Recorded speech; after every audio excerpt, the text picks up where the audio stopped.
শিক্ষার্থী বন্ধুরা, আমার ঘরে আমার স্কুল অনুষ্ঠানে তোমাদের সবাইকে সুস্বাগতম। আজকে ষষ্ঠ শ্রেণীর দশম অধ্যায়ের গতি বিষয়ের কয়েকটি সুনির্দিষ্ট বিষয় নিয়ে তোমাদের সাথে আলোচনা করব। আজকে পুরো ক্লাস জুড়ে তোমাদের সাথে আমি রয়েছি মোহাম্মদ শফিকুল ইসলাম। আজকের শিখন ফল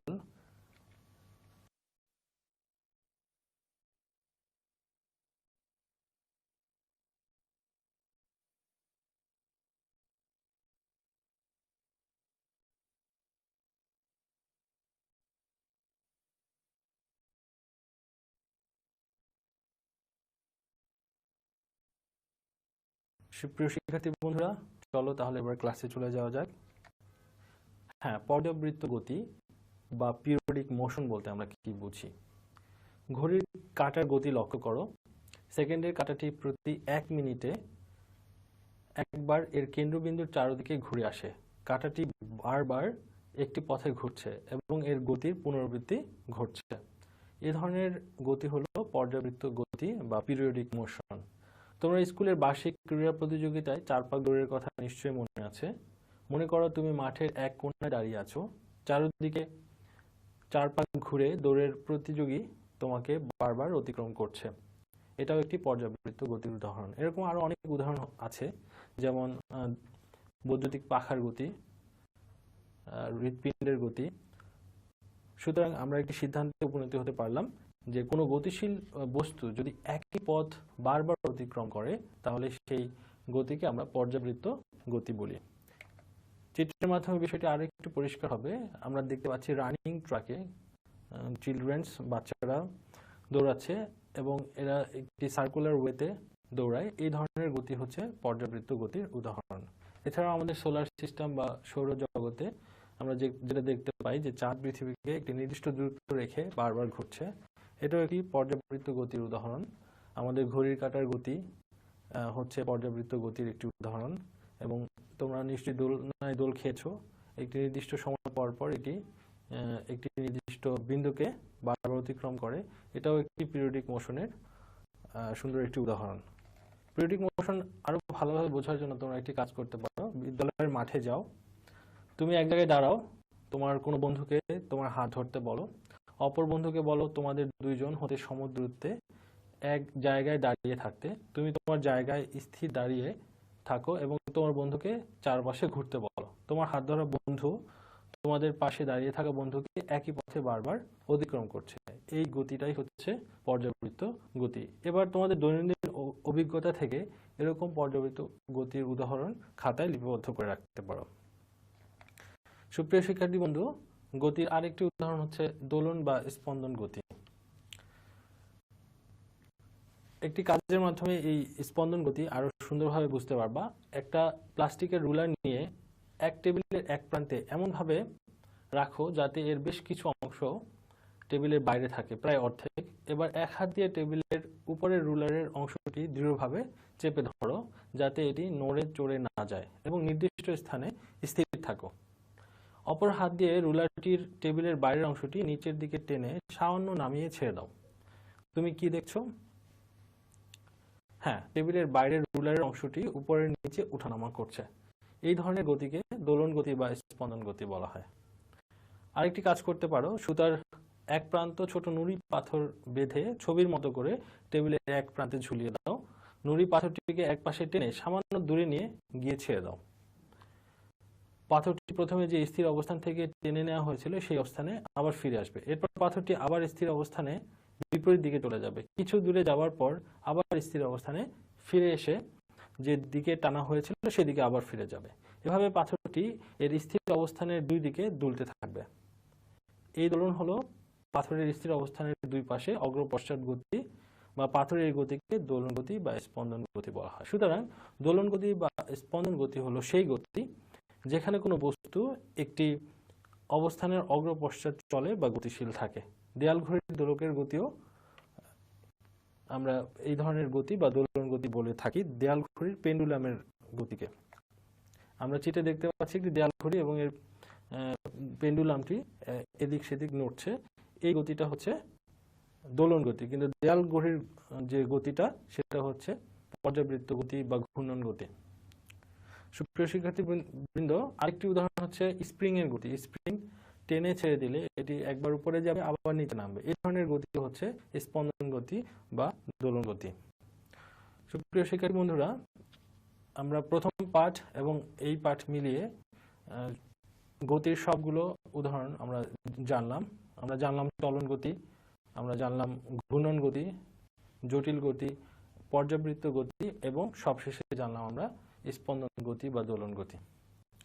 এই 5 ধরনের গতি আমরা ষষ্ঠ শ্রেণীতে জানলাম। এর পরবর্তী বিষয়গুলো আরো আমরা উপরের ক্লাসে জানতে পারবো। সুপ্রিয় শিক্ষার্থী বন্ধুরা, এবার চলো জানা যাক দূরত্ব এবং সরণ সম্পর্কে। দূরত্ব এবং সরণ কাকে বলে? মনে করো আনিলা কোনো নির্দিষ্ট বিন্দু থেকে 10 মিটার দক্ষিণে গেল, তারপর সে উল্টা দিকে ঘুরে উত্তর দিকে 4 মিটার গেল। এখানে আনিলা দূরত্ব অতিক্রম করলো কত মিটার? 10 + 4 14 মিটার। কিন্তু আনিলার সরণ ঘটলো মাত্র 10 - 4 6 মিটার। কেন? এর কারণটা কি? চলো আমরা জেনে নিই। দূরত্ব হলো নির্দিষ্ট বিন্দু থেকে অতিক্রম করা মোট দৈর্ঘ্য, এখানে তা 14 মিটার। আর সরণ হলো নির্দিষ্ট বিন্দু থেকে নির্দিষ্ট দিকে অতিক্রম করা সোজাসুজি দূরত্ব, স্ট্রেট ডিস্টেন্স, এবং তা হলো 10 - 4 = 6 মিটার বা 6 মিটার। সুতরাং দূরত্ব হলো যে কোনো দিকে অতিক্রান্ত দৈর্ঘ্য এবং সরণ হলো কোনো নির্দিষ্ট দিকে সোজাসুজি বা সরলরেখায় অতিক্রান্ত দূরত্ব। সরণ হলো বস্তুটির অবস্থানের প্রথম স্থান থেকে বস্তুটির অবস্থানের শেষ স্থান পর্যন্ত সরলরৈখিক দূরত্ব। আরেকটি উদাহরণের মাধ্যমে দূরত্ব এবং সরণ বিষয়টি পরিষ্কার হবে। মিসেস রাশিদা সামনের দিকে 7 কিলোমিটার হাঁটলেন, এরপর বাঁক নিয়ে পিছনের দিকে 5 কিলোমিটার হাঁটলেন। তিনি কত কিলোমিটার দূরত্ব অতিক্রম করলেন এবং তার সরণ কত মিটার হলো? যেহেতু তিনি প্রথমে 7 কিলোমিটার গেলেন, এরপরে পিছন ফিরে 5 কিলোমিটার গেলেন, তাহলে তার মোট দূরত্ব হচ্ছে 7 + 5 12 কিলোমিটার। এবং তার সরণ অর্থাৎ প্রথম অবস্থান এবং শেষ অবস্থানের যে পার্থক্য তা হচ্ছে 7 - 5 2 কিলোমিটার। তাহলে এখানে দূরত্ব হচ্ছে 12 কিলোমিটার এবং সরণ হচ্ছে মাত্র 2 কিলোমিটার। আশা করি সরণ এবং দূরত্ব সম্পর্কে আরো ভালোভাবে বুঝতে এই চিত্রটি লক্ষ্য করো। ধরো তুমি টাউন এ থেকে টাউন বি তে যাবে। যদি তুমি সরাসরি যাও তাহলে তোমাকে 20,000 মিটার বা 20 কিলোমিটার অতিক্রম করতে হবে। কিন্তু সরাসরি রাস্তা যদি বন্ধ থাকে তাহলে তুমি বক্রপথে যদি যাও তাহলে তোমাকে অতিক্রম করতে হবে 50,000 মিটার বা 50 কিলোমিটার।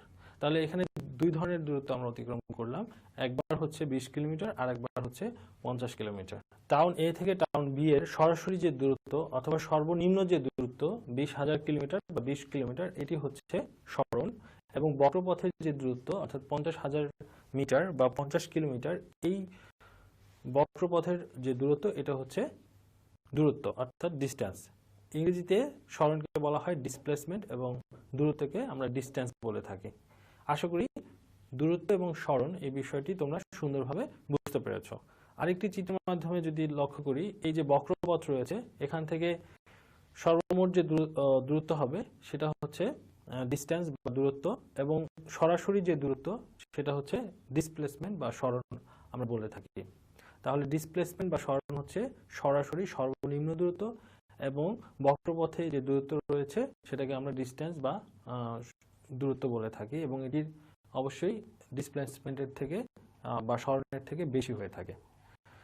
আরেকটি সমস্যা দেখি আমরা। রাশেদ সাহেব সকালবেলা উত্তর দিকে 10 কিলোমিটার সাইকেল চালিয়ে গেলেন, অতঃপর বাঁক নিয়ে দক্ষিণ দিকে 4 কিলোমিটার এলেন। তিনি কত কিলোমিটার দূরত্ব অতিক্রম করলেন এবং তার সরণ কত হলো?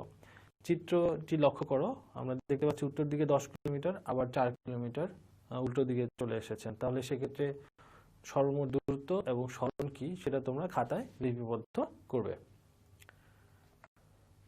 সুপ্রিয় শিক্ষার্থী বন্ধু, এবার আমরা জানবো দ্রুতি এবং বেগ সম্পর্কে। মনে করো স্কুল ছুটির পর আনিলা ও নওশীন নভ থিয়েটারে গেল।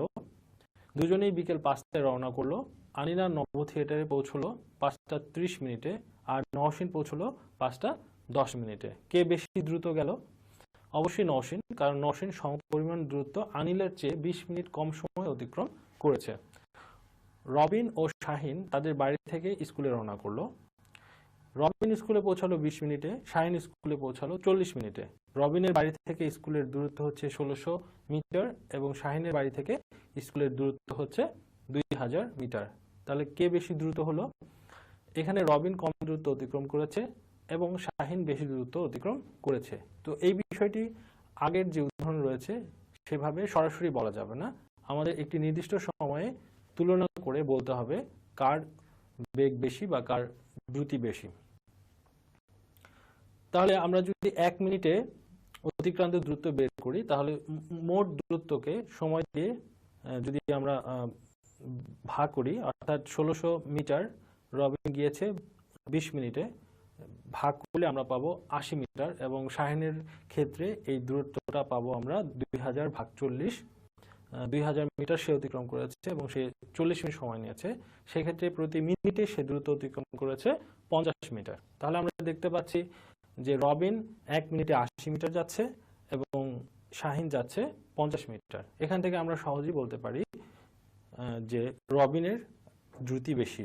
সুপ্রিয় শিক্ষার্থী বন্ধুরা, তাহলে দ্রুতি এর একটি ইকুয়েশন বা একটা সমীকরণ হতে পারে দূরত্ব ভাগ সময়। দূরত্ব মাপা হয় মিটারে, তাই একে সংক্ষেপে ময় রশ্মিকার দিয়ে বোঝানো হয়। সময় মাপা হয় সেকেন্ডে, একে সংক্ষেপে বোঝানোর জন্য আমরা সহায়িকার এসে এবং ফুল স্টপ ব্যবহার করে থাকি। সুপ্রিয় শিক্ষার্থী বন্ধুরা, চিত্রটি লক্ষ্য করি, এখানে দেখানো হচ্ছে স্পিড 5 কিলোমিটার পার আওয়ার। এর মানে কি? এর মানে হচ্ছে সাইকেল আরোহী প্রতি ঘন্টায় 5 কিলোমিটার বা 5000 মিটার অতিক্রম করে। এবং এই চিত্রটি লক্ষ্য করি, এখানে সাইকেল আরোহী একটি সার্কুলার ওয়ে বা বৃত্তাকার পথে একটি এ বিন্দু থেকে ঘুরে আবার সেই বিন্দুতে এসে পৌঁছেছে। তো সেক্ষেত্রে এখানে স্পিড কত এবং ভেলোসিটি কত, অর্থাৎ স্পিড মানে হচ্ছে দ্রুতি, ভেলোসিটি বা বেগ হচ্ছে এখানে আমরা দেখব। তাহলে শিক্ষার্থী বন্ধুরা, আমরা দেখতে পাচ্ছি যে স্পিড হচ্ছে 5 কিলোমিটার পার আওয়ার অথবা 5000 মিটার প্রতি ঘন্টা, কিন্তু ভেলোসিটি বা বেগ হচ্ছে 0। কেন বলতে পারো? হ্যাঁ শিক্ষার্থী বন্ধুরা, এখানে আমাদের সরণ হয়েছে 0 মিটার, অর্থাৎ একই বিন্দুতে সে আবার সার্কুলার ওয়ে বা বৃত্তাকার পথে ঘুরে এসেছে, এই কারণে তার কোনো সরণ হয়নি, কিন্তু তার দূরত্ব অতিক্রান্ত হয়েছে, এই কারণে তার দ্রুতি পাওয়া গেছে, কিন্তু বেগ 0। সুপ্রিয় শিক্ষার্থী বন্ধুরা, একইভাবে যদি চারকোণাকার রাস্তা অতিক্রম করে একই বিন্দুতে এসে পৌঁছায়, সেক্ষেত্রেও বেগ 0 হতে পারে। আমরা একটি রানিং ট্র্যাক দেখতে পাচ্ছি, এখানে দৌড়বিদরা দৌড়াচ্ছেন, তাদের দ্রুতি যার বেশি সেই কি প্রথম স্থান অধিকার করতে পারে। এই যেটার মাধ্যমে আমরা দ্রুতি বিষয়টা বুঝতে পারলাম। সুপ্রিয় শিক্ষার্থী বন্ধু, আরেকটি উদাহরণের মাধ্যমে আমরা দ্রুতি এবং বেগের যে সমস্যা রয়েছে সেটি সমাধান করতে পারি। মনে করো একটি গাড়ি 3 সেকেন্ডে 60 মিটার দূরত্ব অতিক্রম করলো, তাহলে এর দ্রুতি কত? আমরা জানি দ্রুতি হচ্ছে দূরত্ব ডিভাইডেড বাই সময়। তাহলে দূরত্ব অতিক্রম করেছে 60 মিটার এবং সে এই 60 মিটার অতিক্রম করতে সময় নিয়েছে 3 সেকেন্ড। তাহলে আমাদের ফল হচ্ছে 20 মিটার পার সেকেন্ড। আরেকটি সমস্যা, নাহিয়ান কলেজের ক্রীড়া প্রতিযোগিতায় 4 পাক দৌড়ে 5000 মিটার 25 মিনিটে গেল, তোমাদের বের করতে হবে এর দ্রুতি কত। আশা করি এই সমস্যাটি তোমরা নিজেরাই সমাধান করতে পারবে। সুপ্রিয় শিক্ষার্থী বন্ধুরা, এবার আসো আমরা বেগ নিয়ে আলোচনা করি। কোনো নির্দিষ্ট দিকে দ্রুতিকে বলা হয় বেগ। বেগের অবশ্যই একটি নির্দিষ্ট দিক থাকবে। আমরা দ্রুতি বলেছি যে কোনো দ্রুত একক সময়ে যে অতিক্রম করে সেটাই হচ্ছে দ্রুতি, কিন্তু বেগ বললে অবশ্যই একটি নির্দিষ্ট দিকে বলতে হবে, উত্তর দক্ষিণ পূর্ব পশ্চিম উল্লেখ করতে হবে। মনে করো লুবাবা উত্তর দিকে 10 সেকেন্ডে 15 মিটার গেল, তার বেগ কত হবে? বেগ এবং দ্রুতি ইকুয়েশন বা সমীকরণ একই, কিন্তু দিকের ভিন্নতার কারণে দুই ধরনের রাশি। তাহলে বেগের ক্ষেত্রে দূরত্ব বাই সময় আমরা বলবো সরণ বাই সময়, 15 মিটার ডিভাইডেড বাই 10 সেকেন্ড, আমরা পেলাম 1.5 মিটার পার সেকেন্ড। অবশ্যই দিক উল্লেখ করতে হবে উত্তর দিকে। বেগের মান বলার সাথে দিক উল্লেখ করতে হবে, কারণ বেগের মান ও দিক উভয়ই আছে, কিন্তু দ্রুতি শুধু মান আছে। স্কুলের ক্রীড়া প্রতিযোগিতার পাক দৌড়ে প্রতি সেকেন্ডে অতিক্রান্ত দূরত্ব হলো দ্রুতির উদাহরণ। এর কোনো নির্দিষ্ট দিক নেই, শুধু মান আছে। নির্দিষ্ট কোনো দিকে 100 মিটার দৌড়ে প্রতি সেকেন্ডে অতিক্রান্ত দূরত্ব হলো বেগের উদাহরণ। সুপ্রিয় শিক্ষার্থী বন্ধুরা, আমরা একটি চিত্র লক্ষ্য করি, এখানে দেখতে পাচ্ছি যে কার রেসিং বা গাড়ির দৌড় প্রতিযোগিতা। এই গাড়ির দৌড় প্রতিযোগিতায় তারা একটি সার্কুলার ওয়েতে ঘূর্ণায়মান থাকে, এই ধরনের গতিকে আমরা দ্রুতি বা বেগ কোনটা বলবো, বলতে পারো? হ্যাঁ, ঠিক ধরেছো, এই ধরনের গতি হচ্ছে দ্রুতি, কারণ এর নির্দিষ্ট কোনো দিক নেই। নির্দিষ্ট কোনো দিক না থাকার কারণে আমরা এই গতিকে দ্রুতি বলে থাকি। কিন্তু 100 মিটার রেস যেটা আমরা দেখতে পাই স্ট্রেট ওয়েতে একটা নির্দিষ্ট দিকে 100 মিটার অতিক্রম করে, এই ধরনের গতিকে আমরা বেগ বলে থাকি। তাহলে শিক্ষার্থী বন্ধুরা মনে রেখো, কোনো নির্দিষ্ট বিন্দু থেকে কোনো বস্তুর সরণ হলো ওই বিন্দু থেকে নির্দিষ্ট দিকে দূরত্বের সমান, এবং সময়ের সাথে কোনো বস্তুর সরণের পরিবর্তনের হারকে বেগ বলে। সময়ের সাথে কোনো বস্তুর সরণের পরিবর্তনের হারকে বেগ বলে। আর যদি দ্রুতির সংজ্ঞা জিজ্ঞেস করা হয় তাহলে বলবে সময়ের সাথে কোনো বস্তুর দূরত্বের পরিবর্তনের হারকে বেগ বলে। দূরত্ব এবং সরণ বিষয়টি আগেই তোমাদের সামনে উপস্থাপন করেছি, সুতরাং এই দুটি শব্দের পরিবর্তনের মাধ্যমে তোমরা বেগ এবং দ্রুতির সংজ্ঞা সহজেই লিখতে পারবে।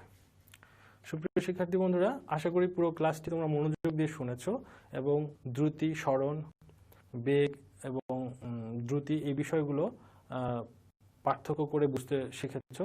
এগুলো আরো ভালোভাবে অনুশীলনের মাধ্যমে আয়ত্ত করবে এবং তোমাদের বাড়ির কাজ সুন্দরভাবে করবে। তোমাদের আজকের বাড়ির কাজ হচ্ছে দূরত্ব ও সরণের মধ্যে দুটি পার্থক্য লিখবে, দ্রুতি ও বেগের মধ্যে দুটি পার্থক্য লিখবে, এবং এই বাড়ির কাজগুলো অবশ্যই আলাদা খাতায় তারিখ দিয়ে করবে এবং স্কুল খোলার পরে তোমাদের শিক্ষকদের কাছে জমা দিবে এবং ধারাবাহিক মূল্যায়নের মার্কস হিসেবে পরীক্ষার চূড়ান্ত মার্কের সাথে যুক্ত হবে। আশা করি তোমরা সবাই বাড়ির কাজ সুন্দরভাবে করবে এবং এই ক্লাসটি যদি তোমাদের আবার দেখতে ইচ্ছে করে তাহলে অবশ্যই চলে আসো আমাদের আমার ঘরে আমার স্কুল এর ফেসবুক পেজে, আমার ঘরে আমার স্কুল এর ইউটিউব চ্যানেলে, এবং তোমাদের সুনির্দিষ্ট মতামত ফেসবুক পেজে কমেন্টের মাধ্যমে জানাতে পারো, আমাদেরকে ইমেলের মাধ্যমেও জানাতে পারো। সরকারি নির্দেশ মোতাবেক তোমরা সবাই বাসায় অবস্থান করো, স্বাস্থ্যবিধি সুন্দরভাবে মেনে চলো এবং তোমরা সবাই সুস্বাস্থ্যের অধিকারী হও। তোমাদের সবার সুস্বাস্থ্য কামনা করে এখানেই শেষ করছি। সবাইকে আবারও অনেক অনেক ধন্যবাদ।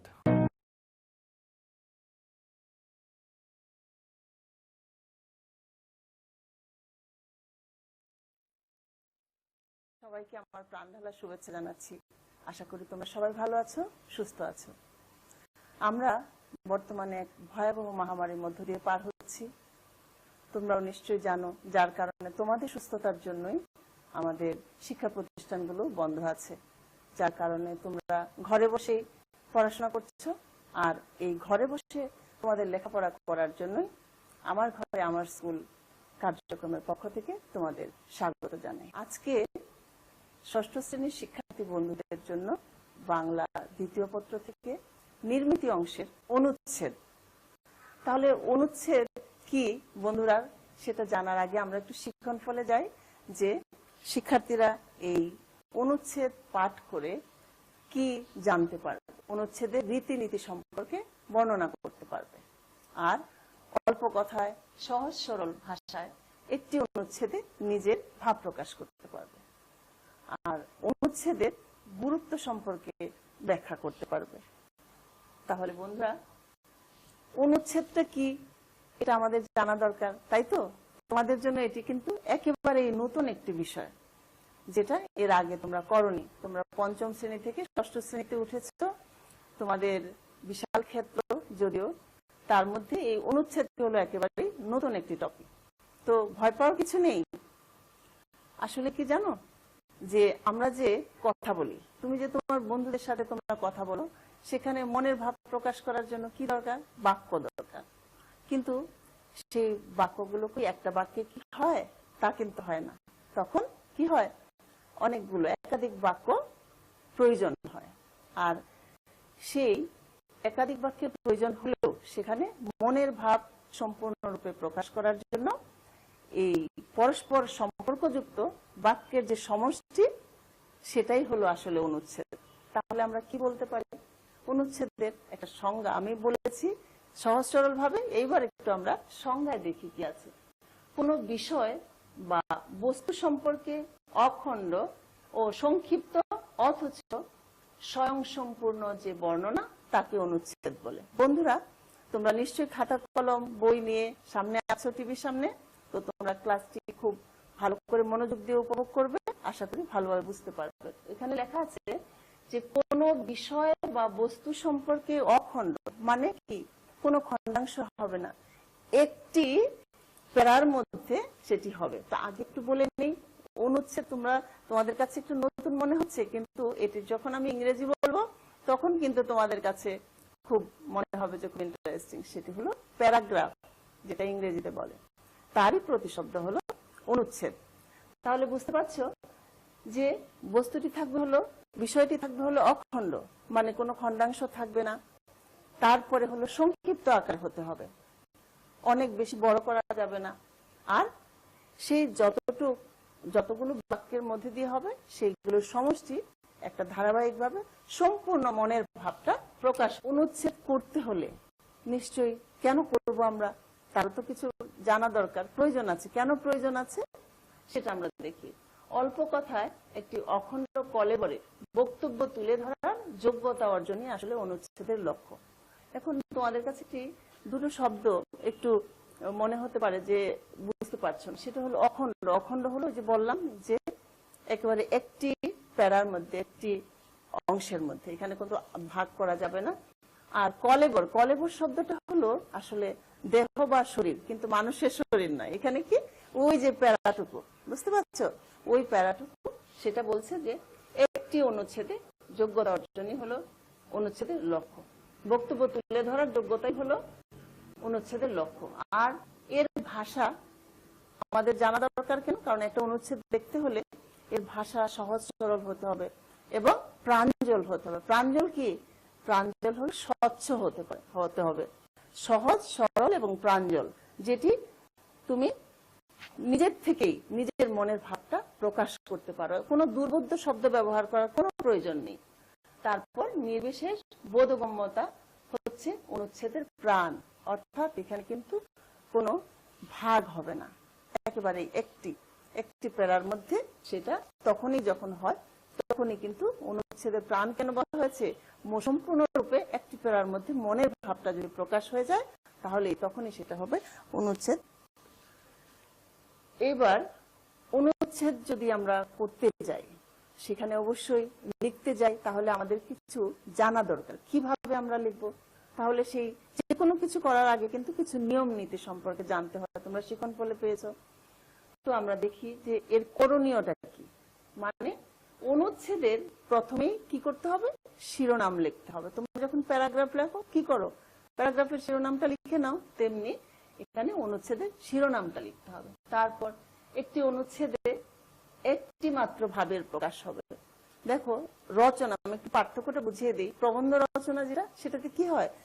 সাধারণভাবে তিনটি অংশ থাকে। একটি হলো ভূমিকা বা সূচনা, আরেকটি হলো মূল ভাব, আরেকটি হলো উপসংহার। মানে প্রবন্ধতে অনেকগুলো বিভাজন থাকে, অনেকগুলো ভাগ থাকে, সেখানে লিখতে হয় স্বাভাবিকভাবে। কিন্তু অনুচ্ছেদে হলো একটি মাত্র ভাবের প্রকাশ হবে আর একটি প্যারাতে শেষ করতে হবে। অনুচ্ছেদ রচিত হবে অখণ্ড, এর আগেও বলেছি। কোনো মতেই একাধিক অংশ থাকতে পারবে না। একাধিক বাক্য থাকবে কিন্তু একাধিক অংশ থাকবে না রচনাতে যেটি থাকে। একই কথার পুনরাবৃত্তি, ব্যাখ্যা বর্জন করতে হবে। বুঝতে পেরেছো বন্ধুরা? একই কথার পুনরাবৃত্তি মানে একই বাক্য বারবার লেখা যাবে না, অযথা অপ্রয়োজনীয় কিছু লেখা যাবে না, অপ্রাসঙ্গিক কোনো বিষয় লেখা যাবে না। অনুচ্ছেদ হবে নৈর্ব্যক্তিক, অর্থাৎ ব্যক্তিগত মতামতের প্রতিফলন সেখানে কিন্তু ঘটবে না। অনুচ্ছেদের বক্তব্য স্বয়ংসম্পূর্ণ হওয়া চাই, অর্থাৎ অল্প কিছু বাক্যে রচিত হলেও ভাবের পরিপূর্ণতা প্রকাশ করতে হবে। ওই যে আগেই বলেছি যে মনের ভাবটা সুন্দর করে একটি প্যারার মধ্যে সেটা প্রকাশ হতে হবে। শেষ অংশে আছে যে বিষয়ে অনুচ্ছেদটি রচনা করা হবে তার গুরুত্বপূর্ণ দিকটি সহজ ও সুন্দরভাবে তুলে ধরতে হবে। তাহলে তোমরা বুঝতে পারছো যে আমরা অনুচ্ছেদ রচনা করার আগে আমরা কি কি আমাদের জানা থাকতে হবে, সেটাই হলো করণীয়। এরপরে একটি অনুচ্ছেদ তোমাদের দেখাই। এখানে অনুচ্ছেদের নাম হলো ফেরিওয়ালা। আমরা শুরুতেই বলেছি এটাকেই বলে শিরোনাম। তাহলে দেখো বন্ধুরা, এই যে শিরোনামটা হলো ফেরিওয়ালা। রাস্তায় রাস্তায় হেঁটে নানা ধরনের সামগ্রী বিক্রি করে যা ফেরি করে যে জীবিকা নির্বাহ করে সেই ফেরিওয়ালা। মানে কি, ওই যে মাথায় একটা টুকরি নিয়ে কি করে তোমাদের বাড়ির আশেপাশে দিয়ে মাছ নিয়ে যায়, মুরগি নিয়ে যায়, সবজি নিয়ে যায়, নানা রকম জিনিসপত্র নিয়ে ডেকে ডেকে তারা বাড়ি বাড়ি গিয়ে বিক্রি করে। এটাই বলছে যে সামগ্রী, বিভিন্ন ধরনের সামগ্রী নিয়ে ফেরি করে জীবিকা নির্বাহ করে, তাদেরকেই বলা হয় ফেরিওয়ালা। ফেরিওয়ালা আমাদের নিত্যদিনের পরিচিত ব্যক্তি। হ্যাঁ, তোমরা কিন্তু ফেরিওয়ালাকে দেখেই বুঝতে পারো যে কে মুরগির ফেরিওয়ালা, কে ফলের ফেরিওয়ালা, কে সবজির ফেরিওয়ালা। তোমরা অনেকেই চিনে যাও রোজ রোজ আসার কারণে। প্রতিদিনই আমরা দেখি তারা মহল্লায়, রাস্তায় বিভিন্ন ধরনের জিনিস নিয়ে আমাদের বাসার সামনে হাজির হয়, তাই তো? মায়েরা গিয়ে, বাবা তারা গিয়ে কিনে নিয়ে আসে। তাহলে ফেরিওয়ালারা কিন্তু আমাদের আপনজন। বাজারের চেয়ে কম দামে তাদের কাছ থেকে এসব কেনা যায়। হ্যাঁ, এটা একটা সুবিধে। সেটা হলো বাজারে তো তখন অনেক লোক একসঙ্গে হয়, যার কারণে প্রতিযোগিতাটা থাকে বেশি, তার কারণে ওখানে একটু দাম বেশি হয়। আর ফেরিওয়ালাদের কাছ থেকে আমরা একটু কম দামে সেটা কিনতে পারি। বাজারের চেয়ে কম দামে তাদের কাছ থেকে এসব কেনা যায়। অনেক সময় নানা ধরনের গান গেয়ে তারা ক্রেতার মন জয় করার চেষ্টা করে। হ্যাঁ, অনেক ফেরিওয়ালা আছে, তারা নানা রকমের গান গেয়ে তারা অন্যকে আনন্দ দিয়েও তারা কিন্তু ফেরি করে বেড়ায়। অনেক ফেরিওয়ালা আবার চুড়ি, ফিতা সহ নানা ধরনের খেলনা বিক্রি করে। তারপরে দেখো যে যাওয়া আসার মধ্য দিয়ে অনেক ফেরিওয়ালা অনেক পরিবারের সঙ্গে আন্তরিকতার সম্পর্ক গড়ে তোলে। আগে বলেছি যে অনেক ফেরিওয়ালা আছে কিন্তু যে ওই রোজ তারা আসতে আসতে কি হয়, বাসাবাড়ির মানুষের সঙ্গে একটা সম্পর্ক গড়ে ওঠে। কিরকম সম্পর্ক? আন্তরিকতার সম্পর্ক। ওই যে মাছ ধরো, ভালো মাছ নিয়ে আসে, সে কম দামে তার কাছ থেকে আমরা মাছগুলো পাচ্ছি, মুরগি পাচ্ছি বা সবজি পাচ্ছি, যে কোনো কিছু। তখন কি হয়, সে এরকম হয় যে আমরা যখন বলে দেই যে অমুক দিন তুমি নিয়ে আসবে, সেটা পরে সে ঠিকই এটা আবার নিয়ে আসছে। তো এই যে একটা আন্তরিকতার সম্পর্ক, এটাকেই বলা হয়েছে যে ফেরিওয়ালাদের সাথে, ফেরিওয়ালা কিন্তু আমাদের আশেপাশের মানুষ, তাদেরকে সম্মান করতে হবে, তাদেরকে কিন্তু ছোট করে দেখা যাবে না। তারা আমাদের চাহিদা মতন অনেক জিনিস দূরের শহর থেকেও এনে দেয়। অনেক সময় কি হয় যে আমি একটা কোনো জিনিস এখানে পাচ্ছি না, তখন তাদেরকে বলে দিই যে এটা অন্য কোনো দিন আমাকে এনে দিতে পারবে কিনা। তখন কিন্তু তারা চেষ্টা করে অন্য কোনো শহর থেকে হলে কিংবা গ্রাম থেকে হলেও সেটি আবার সংগ্রহ করে তারা আমাদের কাছে এনে পৌঁছে দেয়। এভাবে তারা আমাদের সময় ও শ্রম বাঁচায়। দেখো ফেরিওয়ালারা কেন আমাদের খুব কাছের মানুষ। এই যে তাকে দিয়ে আমরা কিন্তু একটা কাজ করাতে পারছি, তারা আমাদের যে অভাবটা বা যে জিনিসটার আমাদের প্রয়োজন আছে সেটা তারা সংগ্রহ করে নিয়ে আসছে আমাদের জন্য। এতে কি হয়, আমাদের অনেকটা সময় বেঁচে যায়, আমাদের শ্রমও অনেকটা কম হয়। সমাজে যে কাজই করুক না কেন, কাজকে ছোট করে দেখার কোনো কারণ নেই। অর্থাৎ নানা পেশার মানুষ রয়েছে সমাজে। এই যে নানা ধরনের পেশার মানুষ, প্রত্যেকেই কিন্তু মানুষ, কাজেই সবাইকে আমাদের সম্মান করতে হবে, যার যার পেশার সম্মান দিতে হবে। তাদেরকে কখনোই তুচ্ছাতে কখনোই সেভাবে দেখা যাবে না, কারণ তারা আমাদেরই কোনো উপকারে আসে। সকল কাজই গুরুত্বপূর্ণ। অর্থাৎ আমি শিক্ষকতা করি, আরেকজন ডাক্তারি করে, আরেকজন সেলাই করে, এরকম বিভিন্ন জন বিভিন্ন ধরনের কাজ করে। প্রত্যেক পেশারই অনেক মূল্য আছে। তোমাদের বইতেও সেটা ছিল যে সকল পেশার মানুষকে সম্মান করতে হবে। ফেরিওয়ালাদের সম্মান দেখানো আমাদের মানবিক ও নৈতিক দায়িত্ব। এটা কিন্তু আমাদের মানবিক এবং নৈতিক দায়িত্ব। আমি যদি আরেকজনকে সম্মান করি, তখন তিনিও কিন্তু আমাকে সম্মান করবেন। ছোটদের যদি আমরা সম্মান করি, আদর করি, তাহলে ছোটরাও কিন্তু বড়দেরকে সম্মান করবে। তাই এখানে আজকে আমরা কার সম্পর্কে বললাম? একজন ফেরিওয়ালা সম্পর্কে বললাম। তাহলে ফেরিওয়ালাকে সেটাও বুঝতে পারছো, বাড়ি বাড়ি গিয়ে যারা নিজের পেশার যে জিনিসপত্র আছে সেগুলো যখন বিক্রি করে তাদেরকেই হাঁক ডেকে তাদেরকেই ফেরিওয়ালা বলে। ফেরিওয়ালার সবজি, মাছ, মাংস, মুরগি, অনেক ধরনের ফিতা, এসব নানা ধরনের জিনিসপত্র, জুতা টুতা, অনেক ধরনের জিনিসপত্র বিক্রি করে। তাহলে এই ফেরিওয়ালাদের প্রতি কি আমাদের ভালো ব্যবহার দেখাতে হবে। তাহলে ফেরিওয়ালার যেখানে কোথায় বিক্রি করে, কেন বিক্রি করে, কারণটা হলো তারা অল্প খরচে, তারা কোনো ভাড়া দিয়ে কোনো বাজারে বসতে পারে না, সেটাও একটা কারণ। কিন্তু তাদের ভাড়াতে অনেক পয়সা লাগে। ফেরিওয়ালা যারা, তারা অল্প পুঁজিতে তারা বাড়ি বাড়ি গিয়ে বিক্রি করে। এর জন্যই তাদের এইভাবে বাড়ি বাড়ি গিয়ে ফেরি করে বিক্রি করতে হয়। তাহলে বন্ধুরা, তোমরা একটা জিনিস বুঝতে পারছো যে একটি প্যারার মধ্যে, একটি অনুচ্ছেদে কিভাবে ফেরিওয়ালা সম্পর্কে পুরো কথাগুলো চলে আসছে। আমরা কিন্তু একজন ফেরিওয়ালা সম্পর্কে আমরা পুরো ভাবটি এখানে পেয়েছি। তোমরা নিশ্চয়ই বুঝতে পারছো। এখন যদি আমরা একটা বই মেলার কথা বলি, মনে করো যে একটি বই মেলা নিয়ে একটা অনুচ্ছেদ লিখতে বলা হয়েছে। তো এখন বই মেলায় কি থাকে, কখন হয়, ওখানে কি কি বিক্রি হয়, কোথায় হয়, কেন হয়, তাহলে এই প্রশ্নগুলো, এই ধরনের প্রশ্নগুলির উত্তরগুলো তুমি যদি দেখো, তাহলেই কিন্তু একটা সুন্দর কয়েকটি বাক্যের মধ্য দিয়ে একটি সুন্দর অনুচ্ছেদ লিখে ফেলতে পারো। তাহলে আমরা কি জানলাম এতক্ষণ, যে একটি অনুচ্ছেদ কিভাবে লিখতে হয়, আর একটি অনুচ্ছেদে সম্পূর্ণ মনের ভাবটাকে কিভাবে আনা যায়। দেখো, এই দুটো অংশতে আমরা ফেরিওয়ালা সম্পর্কে পুরোপুরি জেনে গিয়েছি। আমরা যে অনুচ্ছেদ এতক্ষণ পড়লাম, অনুচ্ছেদ শুরুতে কি ছিল, অনুচ্ছেদ কি, প্রয়োজন কেন, আর অনুচ্ছেদ করতে গেলে আমাদের কি কি নিয়ম পালন করে অনুচ্ছেদ লিখতে হবে, অর্থাৎ লিখতে গেলে আমাদের কি কি করণীয় আছে। তা আমরা দেখি, অনুচ্ছেদ লেখার নিয়ম সম্পর্কে জানলাম, তাই তো? অল্প বাক্য হলেও অনুচ্ছেদে কিভাবে ভাবের পরিপূর্ণ প্রকাশ ঘটাতে হবে তা জানলাম। একই কথার পুনরাবৃত্তি ঘটানো যাবে না, এটা আগে বলেছি যে একই কথার পুনরাবৃত্তি ঘটানো যাবে না, কারণ তাহলে এটা বাহুল্য দোষ হয়ে যাবে। মানে অপ্রয়োজনীয় কথার কোনো দরকার নেই। সবসময় অনুচ্ছেদ হবে অল্প বাক্যের সমষ্টি, অর্থাৎ পুরো কথার অর্থগুলো যেন একটা অনুচ্ছেদের মধ্যে চলে আসে।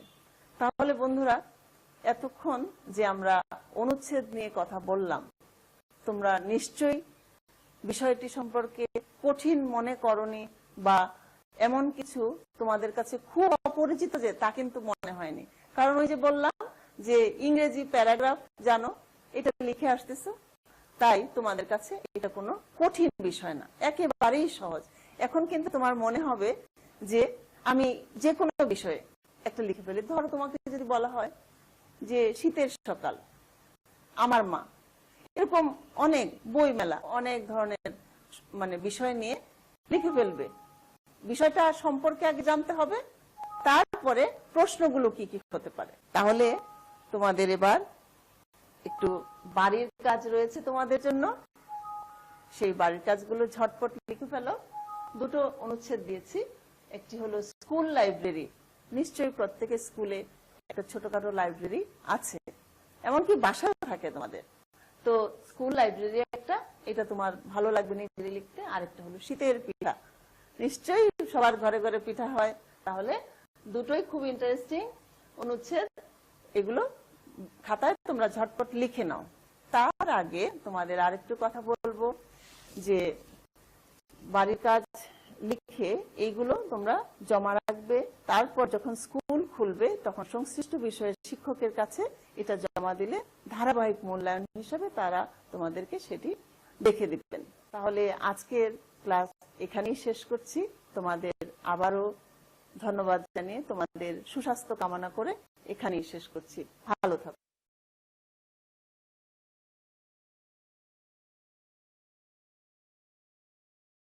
বন্ধুরা, আসসালামু আলাইকুম। আশা করি সবাই ভালো আছো। আমরা আজকে সরল সমীকরণ নিয়ে আলোচনা করব। এর আগের যে ক্লাস ছিল এই ক্লাসে ইতিমধ্যে তোমরা পক্ষান্তর বিধি, বর্জ্যগুণন বিধি, আর গুণন বিধি এগুলোর যে বেসিক নলেজ আছে সেই সম্পর্কে আমরা ইতিমধ্যে আলোচনা করেছি। আজকে যে চ্যাপ্টারটা করব একই চ্যাপ্টার 7.1 এর তোমরা সমীকরণের পক্ষান্তর বিধি, বর্জন বিধি, আর গুণন বিধি, প্রতিসাম্য বিধি ব্যাখ্যা করতে পারবে। এগুলো আমরা প্রথম ক্লাসে একটু ডিসকাস করেছিলাম। সমীকরণের বিধিসমূহ প্রয়োগ করে সমীকরণের সমাধান করতে পারবে এবং সরল সমীকরণ গঠন ও এর সমাধান করতে পারবে। 12, 14, 16, 18, 20 এগুলো করাবো। আমরা প্রথমে অঙ্কে আসতেছি। নিয়মের আগে শিখেছিলাম যে একই সংখ্যা দ্বারা আমরা উভয় পক্ষকে গুণ করতে পারি। তাহলে অথবা যখন আমরা সাইড চেঞ্জ করব তখন লেফট সাইডে যদি আমাদের ডিভিশন থাকে, যখন এটা রাইট সাইডে যাবে তখন এটা মাল্টিপ্লিকেশন হবে। তো আমরা কোশ্চেনটা একটু লিখে নিচ্ছি। 2z - 1/3 = 5। তাহলে 3টাকে আমরা দুই পাশে নিয়ে যাই, তাহলে 3টার লেফট সাইডে আছে কি আমাদের ডিভিশন আছে, যখন রাইট সাইডে হবে তখন এটা মাল্টিপ্লিকেশন হবে। তাহলে কি লিখতে পারি আমরা 2z - 1 = 5 × 3। তাহলে 2z - 1 5 × 3 মানে কত হচ্ছে 15। তাহলে আমরা লিখতে পারি এটা 2z - 1 = 15। এখন আমাদের -1 লেফট সাইড থেকে আমরা রাইট সাইডে ট্রান্সফার করব। লেফট সাইডে -1 আছে, রাইট সাইডে এটা দিলে কি হবে +1 হবে। তাহলে কি দাঁড়াচ্ছে আমাদের 2z should be 15 + 1। 15 এবং +1 এই দুটো যদি অ্যাড করি তাহলে কি হবে এটা আমাদের 2z = 16। তাহলে আমাদের 2 এখানে কি আছে মাল্টিপ্লিকেশন, যখন আমরা রাইট হ্যান্ড সাইডে নেব এটা কি হয়ে যাবে ডিভিশন হয়ে যাবে। তাহলে z এর মান কত আসবে আমাদের 16/2। 16 কে যদি আমরা 2 দ্বারা ডিভিশন করি তাহলে কি হয় এটা 8। তাহলে সো z = আসছে কত 8। সো নির্ণয়ের সমাধান হবে z = 8। তাহলে কি করছি আমরা প্রথমেই 3 লেফট সাইডে ছিল আমাদের কি ডিভিশন, যখন এটা রাইট সাইডে যাচ্ছে তখন এটা হয়ে যাবে মাল্টিপ্লিকেশন। তার মানে 2z - 1 হচ্ছে 5 × 3। 2z - 1 5 কে 3 দ্বারা মাল্টিপ্লাই করলে হয় আমাদের 15। লেফট সাইডে আমাদের -1 আছে, এটা কিন্তু আমরা রাইট সাইডে নেই, -1 থাকলে এটা +1 হবে, কারণ আমরা জানি যখন সাইড চেঞ্জ করব তখন সংখ্যার আগে যে চিহ্ন থাকবে সেটা পরিবর্তন হবে, অর্থাৎ মাইনাস থাকলে প্লাস, প্লাস থাকলে মাইনাস, মাল্টিপ্লিকেশন থাকলে হবে ডিভিশন, ডিভিশন থাকলে হবে মাল্টিপ্লিকেশন। তার এখানে আমাদের 2z আসতেছে 15 + 1, এখান থেকে 2z = হবে 16, z should be 16/2, তার মানে z হচ্ছে 8। সো নির্ণয়ের সমাধান হবে z = 8। আমরা পরের একটা অঙ্ক আসতেছি, দেখো 14 নম্বর অঙ্ক y - 2/4 + 2y - 1/3 = y - 1/3। তাহলে এটা আমরা কি করছি দেখো, প্রথমে আমরা লেফট সাইডে 4 এবং 3 এর লসাগু বের করেছি। 4 এবং 3 এর লসাগু কত হবে 12। 12 কে আমরা 4 দ্বারা ডিভিশন করেছি। 12 কে যদি 4 দ্বারা ডিভিশন করি তাহলে কত হয় 3। 3 এর সাথে y - 2 মাল্টিপ্লাই হয়ে যাচ্ছে, তাহলে আসতেছে 3 × y - 2। 12 কে আবার 3 দ্বারা যদি ডিভিশন করি তাহলে এটা হবে কত 4। 4 × 2y - 1। রাইট হ্যান্ড সাইডে আমাদের 3 এলসিএম, y এর নিচে তো কোনো নাম্বার নাই, y এর নিচে যদি কোনো নাম্বার না থাকে তাহলে y এর নিচে আমরা ওই নাম্বারটাকে 1 কনসিডার করব। তাহলে y এর নিচে যদি 1 থাকে, 3 কে যদি আমরা 1 দ্বারা ডিভিশন করি কত হবে 3। 3 কে y এর সাথে মাল্টিপ্লাই হয়ে যায় 3y, আর এই পাশে 3 কে 3 দ্বারা ডিভিশন করলে 1 হয়, 1 × 1 = 1 হচ্ছে। তাহলে লেফট সাইডে আমরা 4 এবং 3 এর এলসিএম করেছি 12, 12 কে 4 দ্বারা ডিভিশন করেছি হলো 3, 3 এর সাথে y - 2, 12 কে 3 দ্বারা করেছি 4, 4 × 2y - 1। তোমরা যে সরল করেছো সেই নিয়মের কিছুটা এখানে মিল আছে। এরপরে দেখো আমরা 3 দ্বারা মাল্টিপ্লাই করে দিয়েছি, তাহলে 3 × y - 2 হচ্ছে কত 3y - 6, 4 × 2y - 1 হচ্ছে কত 8y - 4 divided by 12। Right hand সাইডে আছে আমাদের 3y - 1/3। এখন আমরা কিছু অ্যাডিশন সাবট্রাকশন করব। দেখো লেফট সাইডে আছে 3y and 8y, 3y এবং 8y অ্যাড করতে পারি আর কি, মানে y নাম্বারগুলা তোমরা যখন অ্যাডিশন করবা এটা মনে রাখবা যে সেম টাইপ অফ নাম্বার হতে হবে আর কি। অর্থাৎ তুমি 5 কেজি চালের সাথে 5 কেজি চাল যোগ করতে পারবা, মানে 10 কেজি চাল হবে। কিন্তু তুমি মনে করো যে 5 কেজি চাল আর 6 কেজি আটা মিশাবো আর কি, তাহলে তুমি যোগ করতে পারবে না, দুইটা আলাদা আলাদা জিনিস আর কি। 5 কেজি চাল, 5 কেজি 6 কেজি আটা, এখানে ওই 3y প্লাস 8y এটা আমরা অ্যাড করতে পারবো। এটা আসতেছে আমাদের 11y, আর -6 আর -4 হচ্ছে কত, -10, কারণ দুইটাই নেগেটিভ হলে এটা যোগ করতে হয় এবং সাইন হবে নেগেটিভ সবসময়। তাহলে এটা আসতেছে 11y - 10 divided by 12 is equal to 3y - 1 divided by 3। এখন দেখো আমরা কি কাজটা করতে পারি আর কি, এখানে তোমরা একটু আইডিয়া চিন্তা করো। চিন্তাটা হলো এখানে তোমরা ক্রস মাল্টিপ্লাই করতে পারবো, অর্থাৎ 12 into 3y - 1 is equal two 3 into 11y - 10 লিখতে পারবো। তো আমরা ক্রস মাল্টিপ্লাই করে দিয়েছি, দেখো এটা কি করছি আমরা। তাহলে এখানে 12 ইন্টু 3y - 1, তুমি 3 ইন্টু 11y - 10 ও আগে লিখতে পারবা, কোনো সমস্যা নাই। আমরা 12টাই লিখেছি, তুমি 3 লিখলে কোনো প্রবলেম নাই, একই রকম রেজাল্ট আসবে আর কি। তাহলে আমরা ক্রস মাল্টিপ্লাই করে কি দাঁড়াচ্ছে, 12 into 3y - 1 is equal two 3 into 11y - 10। এখন আমরা এটা মাল্টিপ্লাই করে দেব। 12 ইন্টু 3y কত হয়, 36y, 12 ইন্টু -1 হবে -12, আর 3 ইন্টু 11y হবে কত, 33y, আর 3 ইন্টু 10 হবে -30। তাহলে এটা মাল্টিপ্লাই করে দিয়েছি, 36y - 12 is equal two 33y - 30 আসতেছে। তাহলে এখন আমরা কি করব, y গুলাকে আমরা লেফট সাইডে নিব।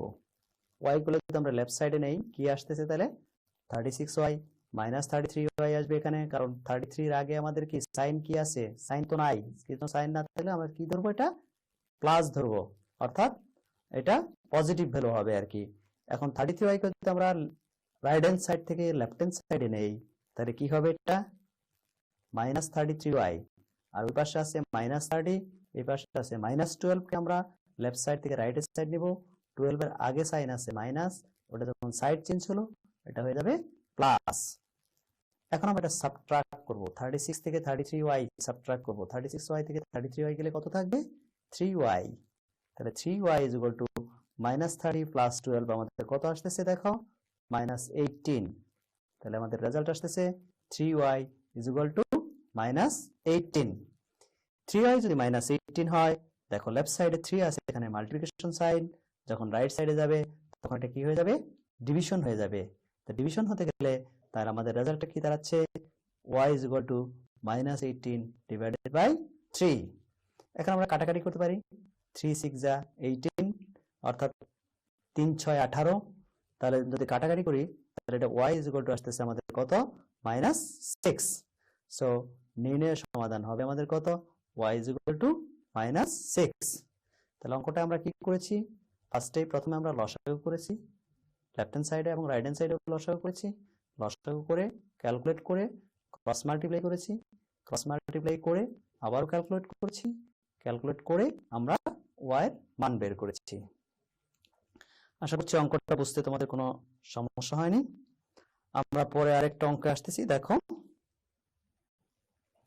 19 নম্বর অঙ্ক করে দিয়েছি এখানে তোমাদের। 18 নাম্বারটার সাথে ওই 16 নাম্বার মিল আছে বিধায় আমি তোমাদেরকে 19 নম্বরটা করে দিয়েছি। দেখো 19 20 দুটাই করে দিয়েছি। 19 নম্বর অঙ্কের কোশ্চেন ছিল 7 into 3 - 2y plus 5 into y - 1 is equal two 34।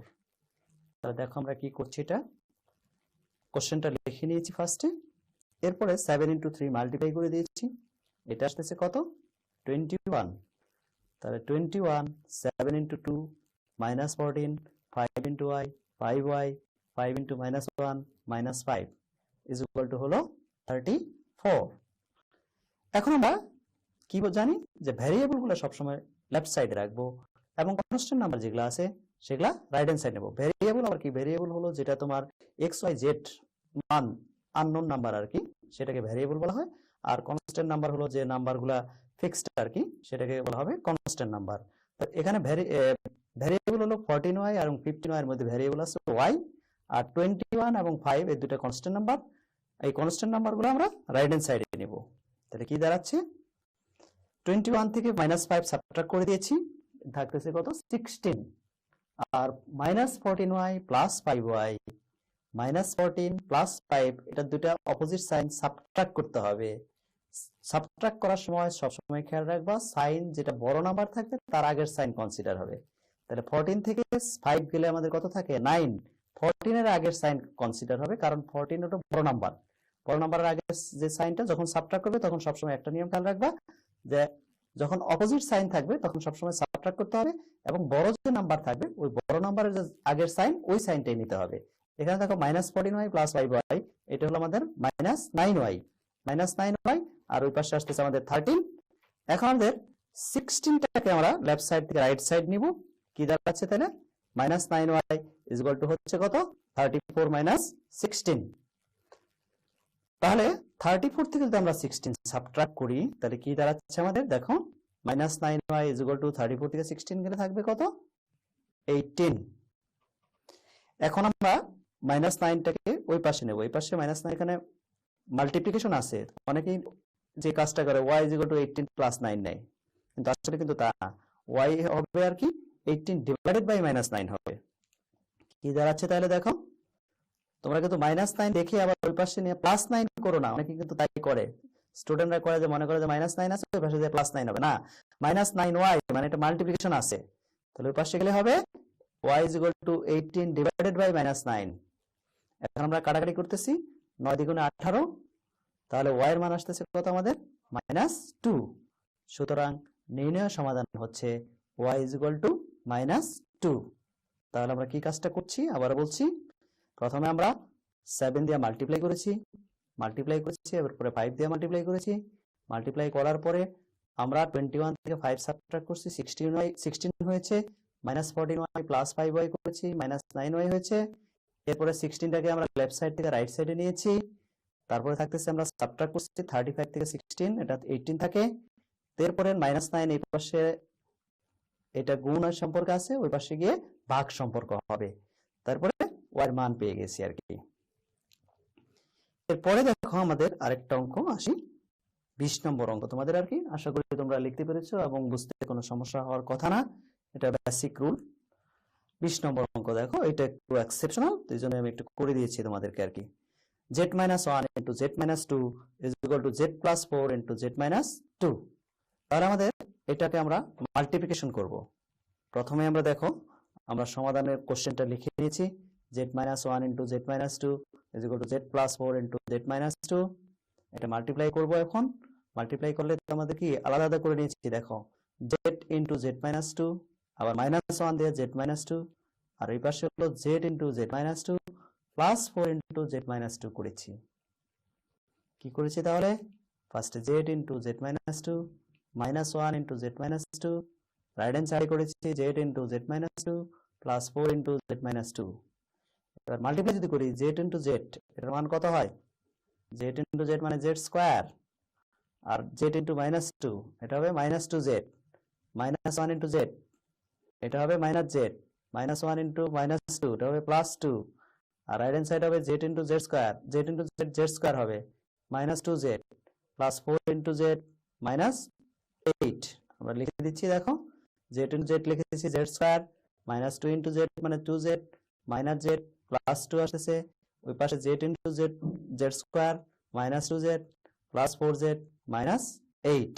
এটা একটু ক্যালকুলেশন করেছি, দেখো z স্কয়ার -3z - z হলো -3z, -2z আর -1z, এটা হলো -3z + 2, রাইট হ্যান্ড সাইডে হচ্ছে z square -2z + 4z, -2z + 4z হচ্ছে কত +2z, সাথে থাকে -8। এখন আমরা কি করব, z গুলাকে রাইট হ্যান্ড সাইড থেকে লেফট হ্যান্ড সাইডে নিব, z গুলাকে আমরা রাইট হ্যান্ড সাইড থেকে লেফট হ্যান্ড সাইড নিব। তাহলে কি হচ্ছে আমাদের, দেখো z square -3z, right hand সাইডে কি ছিল +z স্কয়ার, লেফট সাইডে আসতেছে -z স্কয়ার, রাইট সাইডে ছিল কি +2z, লেফট সাইডে আসতেছে -2z, রাইট সাইডে আছে -8, লেফট সাইডে ছিল +2, যখন চেঞ্জ হলো এটা হচ্ছে -2। এখন দেখো এখানে +z স্কয়ার -z স্কয়ার কাটা যাচ্ছে, এখানে z স্কয়ার আর -z স্কয়ার কাটা যাবে, তাহলে বাকি রয়েছে কি -3z -2z, -3z -2z কত হবে আমাদের -5z, -5z, আর -8 আর -2 কত হচ্ছে -10। দেখো আমাদের -5z হচ্ছে -10। এখন আমাদের মাইনাস মাইনাস দুই সাইড থেকে কাটা দিতে পারি, অর্থাৎ দুই সাইডে আমরা মাইনাস দ্বারা মাল্টিপ্লাই করি, এটা প্লাস হয়ে যাবে, তার মানে 5z হবে 10, z এর মান আসবে তাহলে কত 10/5, তার মানে z হচ্ছে 2। সো নির্ণয় সমাধান হবে z = 2। তাহলে কি কাজটা করছি আমরা প্রথমে আমরা z-1 z-2 এটা আলাদা আলাদা মাল্টিপ্লাই করে দিয়েছি, z * z-2 -1 * z-2, আবার ওই পাশে হলো z * z-2 +4 * z-2। এরপর এটা আমরা মাল্টিপ্লাই করে দিয়েছি। মাল্টিপ্লাই করে দেওয়ার পরে আমরা z গুলাকে সবগুলা লেফট সাইডে নিয়েছি এবং যেগুলা কনস্ট্যান্ট নাম্বার আছে এটা সবগুলা রাইট সাইডে নিয়েছি। রাইট সাইডে নেওয়ার পরে আমরা ক্যালকুলেশন করে রেজাল্ট পেয়েছি -5z = -10, মাইনাস মাইনাস কাটা দিয়ে দিয়েছি। তারপরে z এর মান আসতেছে 10/5, that is z should be 2। So নির্ণয় সমাধান হচ্ছে আমাদের z = 2। তাহলে এখন আমরা একটু বাড়ির কাজ দেখছি আর কি। দেখো তোমাদের এখানে আমরা বেশ কয়েকটা অঙ্ক করে দিয়েছি, 12 করেছি, 14 করেছি, এরপরে তোমাদের 16 করেছি, 19 করেছি, 20 করেছি। এরপর তোমাদের কিছু বাড়ির অঙ্ক দিচ্ছি আমি তোমাদেরকে। দেখো এক্সারসাইজ 7.2 থেকে তোমরা করবে 13, 15, 16, 17 এই 4টা অঙ্ক করবে। 4টা অঙ্ক আমি যে অঙ্কগুলো করে দিয়েছি এই অঙ্কগুলোর সাথে হুবহু মিল আছে এবং তোমরা এই অঙ্কগুলো তোমরা যে সরল অঙ্ক করেছো এই অঙ্কগুলোর সাথেই অনেকগুলা অঙ্ক মিল আছে আর কি। এই সরল অঙ্কের সাথে তোমাদের যোগ বিয়োগের অঙ্ক এগুলো আর কি, শুধুমাত্র এখানে ভ্যারিয়েবল আছে x y z আর কোনো কিছুই না আর কি। আর এই অঙ্ক বেশি বেশি এগুলো প্র্যাকটিস করবে, যত বেশি প্র্যাকটিস করবে মনে রাখবা যে অঙ্ক তত বেশি পারফেকশন হবে আর কি। আর প্র্যাকটিস যদি কম করো তাহলে অঙ্ক মানে হবে না, রেগুলার অঙ্ক প্র্যাকটিস করবে, রেগুলার অঙ্ক প্র্যাকটিস করে তুমি পারফেকশন হতে পারবে। আর এলজেব্রাতে ভালো হলে পরে অন্যান্য গুলাতে অটোমেটিক্যালি ভালো হবে, কারণ এলজেব্রাটাই তোমাদের উপরের ক্লাসে এলজেব্রাটাই বেশি ডিসকাস করেছে আর কি। ক্লাস 8 পর্যন্ত হয়তো কিছু অ্যারিথমেটিক পাবে, আর 9, 10 গিয়ে এলজেব্রা পুরো ম্যাক্সিমাম এলজেব্রাই করতে হবে যখন 9, 10 যাবে আর কি। তো বন্ধুরা, তোমাদের যদি আমার এই ক্লাসটা পুনরায় দেখতে চাও তাহলে সেই ক্ষেত্রে তোমরা আমার ঘরে আমার স্কুলের ইউটিউব চ্যানেল অথবা ফেসবুক পেজে এই ক্লাসটা পুনরায় দেখতে পারবে।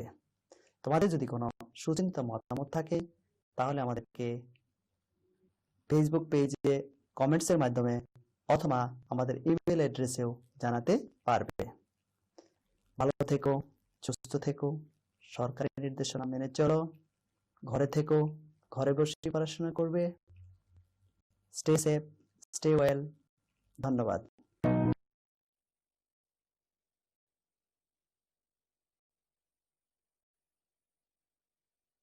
Welcome to Amar Ghare Amar School program. I hope all of you are safe and sound at home by the grace of Almighty Allah. My dear students, during this pandemic situation, you have been attending your classes through, though it is a new way, but I hope you have been very successfully able to cope up with the new way of attending classes, staying at home. In this connection, today I am Muhammad Noor Alam, lecturer in English, have been here before you with a new lesson from your English for Today textbook for class 7. Before getting into the class, look at the board and see the pictures. What can you see in the pictures? Can you guess? Yes, you are quite right. Today, we are going to discuss Unit 6, Lesson 9. The title of the lesson is The Selfish Giant, Part 2. As you know, and I hope you can remember that in our last class we discussed The Selfish Giant, Part 1. And today we will discuss Part 2. Before starting our class, it would be better for us to know why we should go through this text. I mean to say, what would be our learning outcome? By the end of this lesson, you, my dear students, will be able to read and understand the text. Then you will be able to talk about people, place, and nature as well. After that, you will also learn the meaning of some keywords. And finally, after going through this lesson, you will learn the way of telling a story. So, let's get started. Let's first know the meaning of some keywords, new words. Let's look at the board. First, we can see the word castle.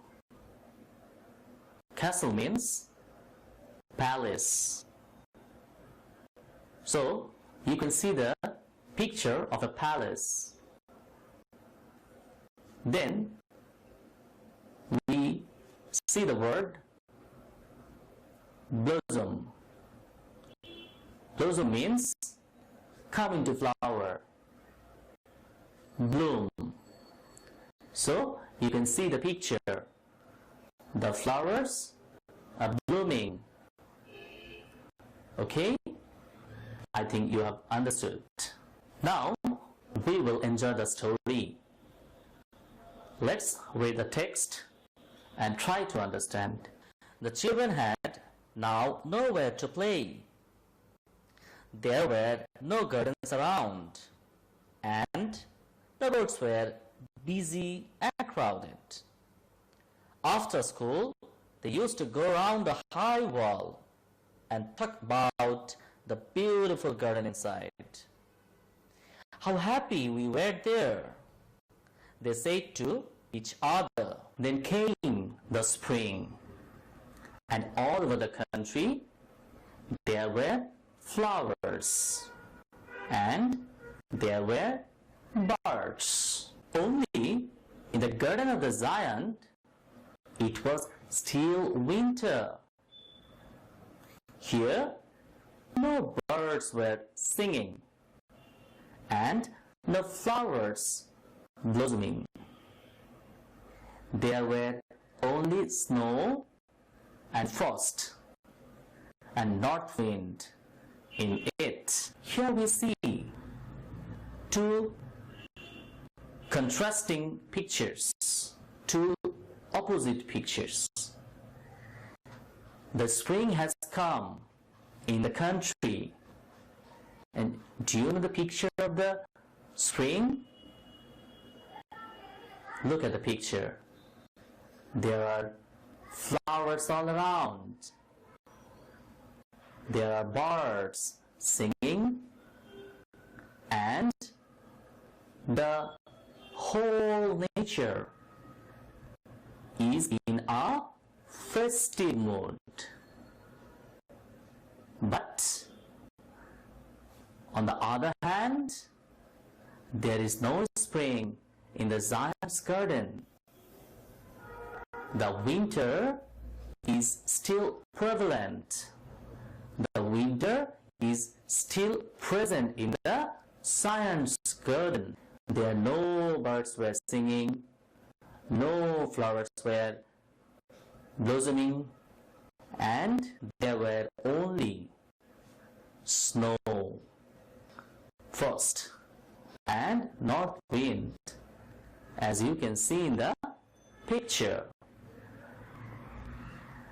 So, I think you have understood. I cannot understand why the spring is so late in coming, said the giant. He was sitting at the window of his big castle and looking out at his cold, dry, lifeless garden. I hope there will be a change in the weather, but neither spring nor summer came to his garden. So my dear students, here we see the selfish giant, the mighty giant, is now in a pensive mood, in a sad mood. He was thinking, looking out of the castle, looking at the garden, that though spring is present everywhere, in his garden there is no sign of spring. His garden is dry. His garden is lifeless, and he is expecting change. But unfortunately, there is no change in the weather in his garden. Neither summer nor spring comes. And so, the giant is in a very sad mood. I think, yes, you have understood. So let's check it out. How much we have understood. So how will we do it? We will try to answer a few questions, and then we will be able to understand whether we have understood quite perfectly. So let's see the questions on screen. Why did the children become sad? You remember that the children became sad because now they had no playground to play, and this is why they are sad. Our next question is, where were the children very happy? You remember? They were saying how happy we were there. I mean, in the garden. So, the answer could be, the children were very happy in the science garden. Then comes our next question. What is the picture of spring? There are flowers and there are birds all over the country in spring. Our next question is, what is the picture of winter? We see that in winter the flowers don't bloom and the birds don't sing either. We see only snow.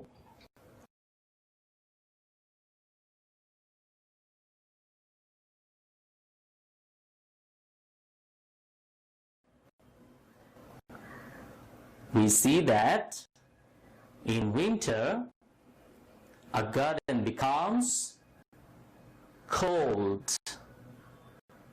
It becomes dry. Dry means here the leaves of the trees become dry and fall down, and so the whole garden looks lifeless. So my dear students, I think you have been able to answer these questions correctly and perfectly. Now we are about to end our class.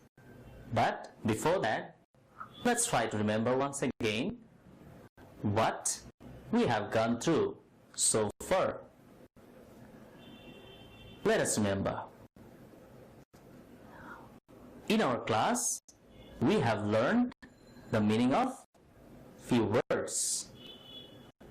Then we went through the text in which we have come to know about the sadness of the children, sadness of the selfish giant too. There we have been able to visualize the picture of winter and spring. We saw that the spring is something that brings us happiness, and winter is the season in which we remain gloomy. After that, we have answered a few questions. We have also recollected our previous lesson, that is the first part of the story Selfish Giant, in which we read that in the beautiful garden of the selfish giant, the children were playing very enjoyably, but after returning from somewhere, the selfish giant found the children playing and became angry and made a wall and prevented the children from getting into the garden and playing. And in this connection, we see that today's lesson takes place. So I think all of you have understood the lesson. Now, what I want to say you that let's enjoy an animated video on this story.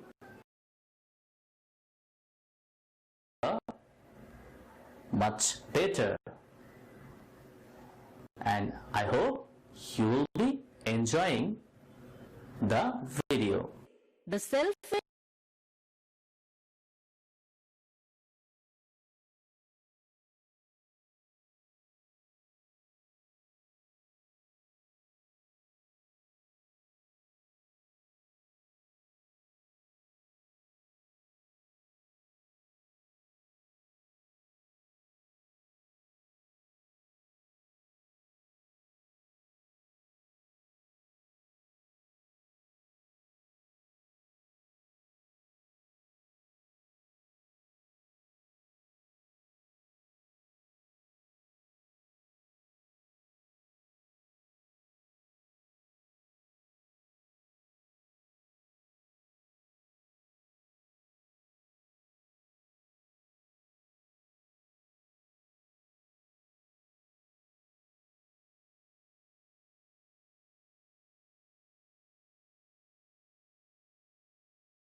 was that video? I hope you have enjoyed it very much. Now, it's time for homework. My dear students, you know that homework is very important, as we have been saying again and again that when your institution will reopen, you will have to submit it to your English teacher, and the teacher will award you with marks, and these marks will be added to your exam marks as continuous assessment. So don't ignore it. This is very important. Be attentive and do your homework. So let's see today's homework. Suppose you are one of the children who were not allowed to play in the Zion's garden. In this situation, what would you like to tell the giant? Let me tell you once again. What would you like to tell the giant? Number one. Number two, what do you think the giant would tell you? My dear students, thank you very much for joining me. I hope you have enjoyed the class. And if you have any question about this class, and if you want to watch this class once again, you can like our page Amar Ghore Amar School, and you can also subscribe to our YouTube channel Amar Ghore Amar School. Dear students, follow the instructions of the government. Stay home, stay safe.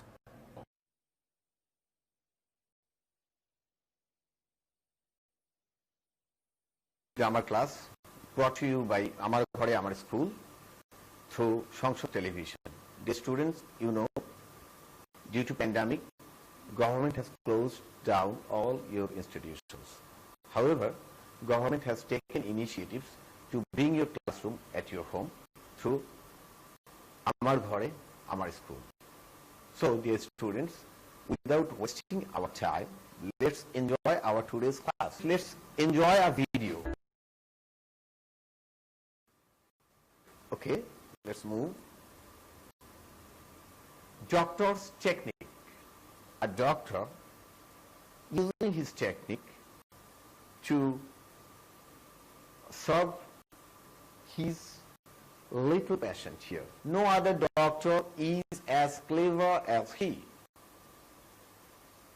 He is a clever doctor. So the given sentence, there are two sentences. No other doctor is as clever as he, and the other one is he is a clever doctor. Okay, dear students, he is the cleverest doctor. These two sentences with no other, and sentence with simple comparative, and finally the plus superlative. He is the cleverest doctor. Let's see some other examples, dear students. Very few doctors are as clever as he. He is one of the cleverest doctors. One of the cleverest doctors, dear students. You know that after one of the, we have to use plural form of verb and noun. One of the cleverest doctors, not doctor here. So can you guess something? What is our lesson today? Transformation of sentence from degree. Okay, dear students. Positive to superlative. Dear students, you know that in the previous classes we have discussed the transformation from similar degrees. Today we will discuss positive to superlative first. After this class, we will be able to identify the structure of changing positive into superlative sentence.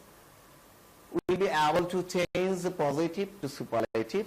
We will be able to identify the structure of superlative and comparative degree. We will be able to identify the structure of changing superlative into comparative. And finally, we will be able to change from superlative to comparative. How to change simple positive into superlative. This is a big tower, you know, Eiffel Tower. Eiffel Tower is a tall tower. Just simple positive. Eiffel Tower is a tall.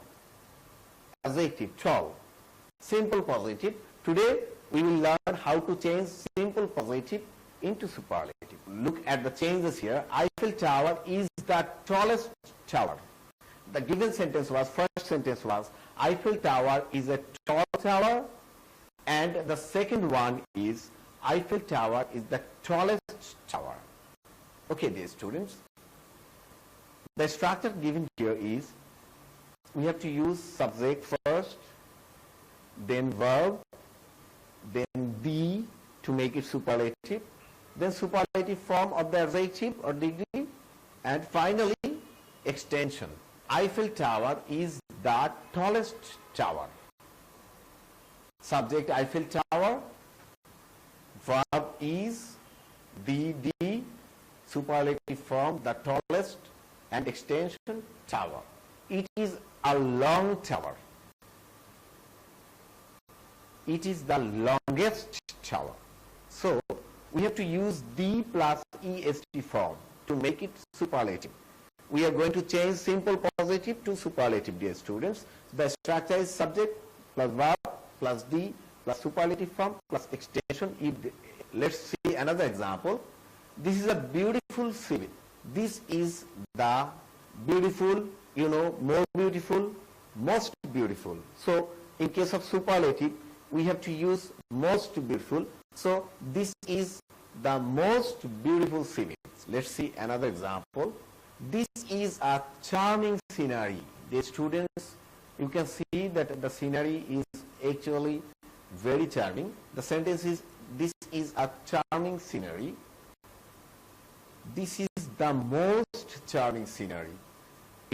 Charming, D1, positive, more charming, comparative, and most charming, superlative. That's why this is the most charming scenery. Let's practice, dear student. Change the sentences into superlative.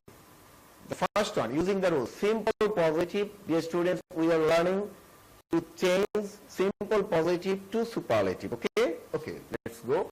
The first sentence is, truthfulness is a noble virtue. We have to turn it into superlative. So what should we do? We have to write here first subject, that is truthfulness. Now verb is, now the, dear student, the. Then noble, the superlative form of noble. Noble, nobler, noblest. So the sentence here is, truthfulness is the noblest virtue. Right. In second sentence, it is a valuable worldly wealth. Dear students, I repeat, it is a valuable worldly wealth. We can change here, it is the most valuable worldly wealth. It is the most valuable. The most valuable. Okay? Then in the third one, the sentence given here is, it is a nice possession to us. It is a nice possession to us. So we can turn it into superlative like this. It is the nicest possession to us. Okay, dear students, we have learned how to change simple positive to superlative using the plus est form. Let's know about how to change positive with no other into superlative. This rule will give us some example how we will change the positive sentence with no other into superlative. Okay, dear student, let's move. The sentence is, no other architecture is as attractive as the Taj Mahal. This is a given sentence, no other. Sentence with no other, and how we can turn a sentence with no other into superlative. The Taj Mahal is the most attractive architecture. Subject, verb, the plus superlative, word after no other. Now look at another example. No other fruit is as nutritious as tomato. Okay, dear students, no other. Sentence with no other. Tomato is the most nutritious food. The most nutritious food. Let's see another example. No other word is as nice as the parrot. We can turn it into superlative like this. The parrot is the nicest bird. The parrot is the nicest bird. Now we will learn how to change positive degree with very few into superlative degree. The students, let's see the example. Very few devil's seas are as dangerous as the Bermuda Triangle. Very few. Dear students, notice here, very few. So, how to change positive with very few into superlative? The Bermuda Triangle is one of the most dangerous devil's seas. Dear students, notice very few, and in the next sentence, one of the most.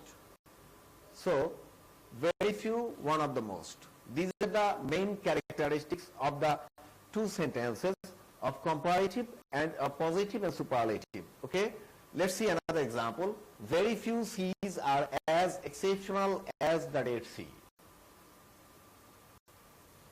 The Dead Sea is one of the most exceptional seas. Let's have another example. Very few houses are as wonderful as this house. Very few. The sentence begins with very few. Dear students, let's know the change. This house is one of the most wonderful houses. Okay, dear students, let's enjoy another video.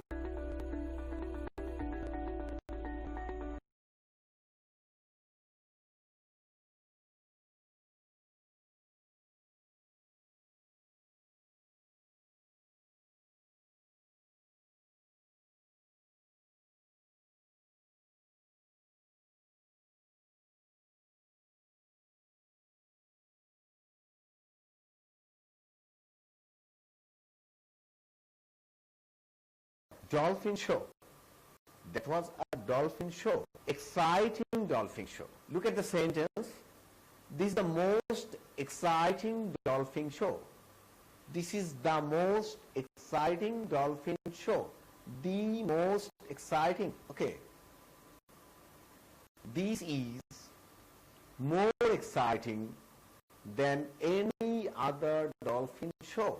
This is more exciting than any other dolphin show. Have you guessed what we are going to discuss now? Right. Now we are going to discuss transformation of sentence superlative to comparative. Dear students, now we will discuss how to change superlative degree to comparative degree. The structure of superlative degree is subject, verb, be or one of the superlative form of adjective, and finally extension, if any. Dear students, how to change it to comparative degree? Let's know. Subject, verb, comparative form of adjective, then any or most or all other, then extension. Okay, dear students, dolphin is the most interesting aquatic creature. Look at the sentence here. I repeat, dolphin is the most interesting aquatic creature. The most interesting. This is superlative. Okay. Dolphin is more interesting than any other aquatic creature. Look at the change, dear students. Dolphin is more interesting than any other aquatic creature. How to change superlative with of all into comparative? Superlative, sentence having of all. Subject, then verb, then comparative form of adjective, then all other, and then extension. Okay, dear students, this dolphin is the best of all dolphins. Be careful, dear students. This dolphin is the best of all dolphins, of all. Here is a clue word for you. Look at the chains. This dolphin is better than all other dolphins. Of all, than all other. Just try to guess the chains here. This is the smallest of all dolphins. The students, you can see 4 dolphins and the smallest one. This is the smallest of all dolphins. This is smaller than all other dolphins. This is smaller than all other. So, of all is turned here into all other. How to change superlative with one of the into comparative. Now you will learn how to change superlative degree sentence with one of the into comparative. Let's see some example. First of all, we will learn about the structure of comparative. There is subject, then verb, then comparative form of adjective, er form here, then most other, and finally extension. Okay, dear students, first of all we have to write here subject, then we have to use verb, then we have to use the comparative form of the adjective, that is er form, and then most other, and then extension. So, sentence having one of the, we have to use this structure. Let's see an example. Dear students, look at the screen. It is one of the biggest dolphin in the sea. It is one of the biggest dolphin. Dear students, we are learning how to change sentences with one of the into a comparative degree. It is bigger than most other dolphins in the sea. It is bigger than most other. It is bigger than most other dolphins in the sea. I think you have enjoyed today's class. Before the end of this class, I think we should know what we have learned from today's class. Dear students, you know that from today's class, we have learned to identify the structure of changing positive into superlative sentence. We have also learned to change positive to superlative. We have also learned to identify the structure of superlative and the structure of comparative degree. We have also learned to identify the structure of changing superlative degree into comparative degree. And finally, dear students, we have also learned to change from superlative degree to comparative degree. That is structure and changing we have learned. I think you have enjoyed today's class. Now I am giving you some homework. Dear students, you will submit this homework to your respective teachers, and you know that your teacher will assess your homework, and this is very important for you. The homework is change the sentences into comparative. Dear students, there are 6 sentences for you. The first one, I am giving you some clue to solve it, to turn it into comparative. First one, it is the strongest creature also. Question number 2, it can show the most beautiful performance in game. Number 3, it is one of the attractive aquatic creatures. Question number 4, it is the most skilled of all creatures. Number 5, it is one of the cleanest creatures also. And number 6, it can imitate the best performance of all creatures. You will do this homework, and I think you